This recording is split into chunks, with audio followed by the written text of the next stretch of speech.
Are you lost? Yes.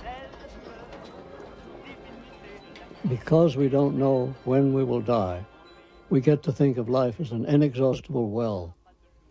Yet everything happens only a certain number of times, and a very small number, really. How many more times will you remember a certain afternoon of your childhood? Some afternoon that's so deeply a part of your being that you can't even conceive of your life without it.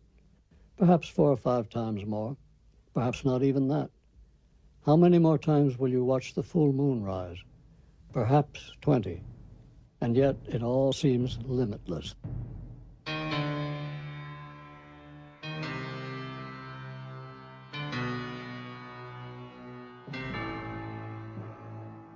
Well, of course, he started a cultural revolution of unprecedented worldwide extent. Yet he didn't acknowledge it. Well, he didn't acknowledge it, but he was one of the people instrumental in starting it. Well, in what sense? Well, the whole beat movement, Well, which has become a worldwide cultural revolution, absolutely unprecedented. There's never been anything like it before. Penetrating the Arab countries, which is really a hermetic society. And then their affiliation with the political activists, all that. But he started it. As Jesus Christ said, by their fruits ye shall know them, not by their disclaimers.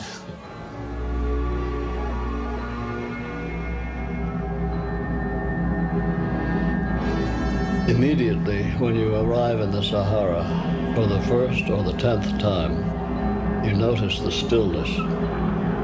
An incredible absolute silence prevails outside the towns and within. Even in busy places like the markets, there's a hushed quality in the air, as if the quiet were a conscious force, which, resenting the intrusion of sound, minimizes and disperses sound straightway. Then there is the sky, compared to which all other skies seem faint-hearted efforts. Solid and luminous, it is always the focal point of the landscape. At sunset, the precise curved shadow of the earth rises into it swiftly from the horizon.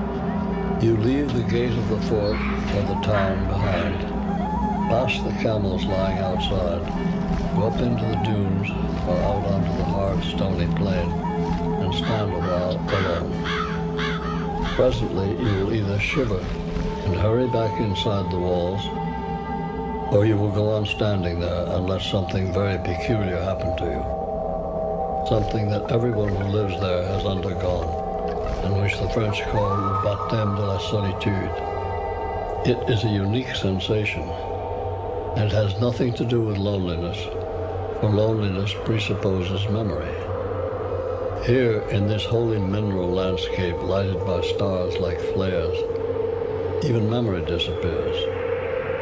Nothing is left but your own breathing and the sound of your heart beating. A strange and by no means pleasant process of reintegration begins inside you, and you have the choice of fighting against it and insisting on remaining the person you have always been, or letting it take its course. For no one who has stayed in the Sahara for a while is quite the same as when he came.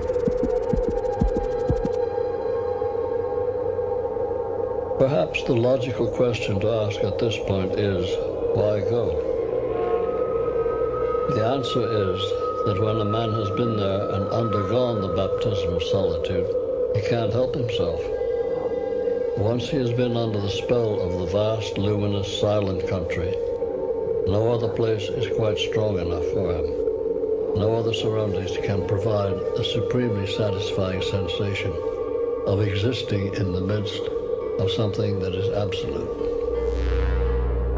He will go back, whatever the cost in comfort and money, for the absolute has no price. There was once in Venice a Moor or fellow who, for his merits in the affairs of war, was held in great esteem. It happened that he fell in love with a young and noble lady called Desdemona, who, drawn by his virtue, became equally enamored of him. So it was that since her father was much opposed to the union of Desdemona with a Moor, she fled her house at night. In secret haste, they were married.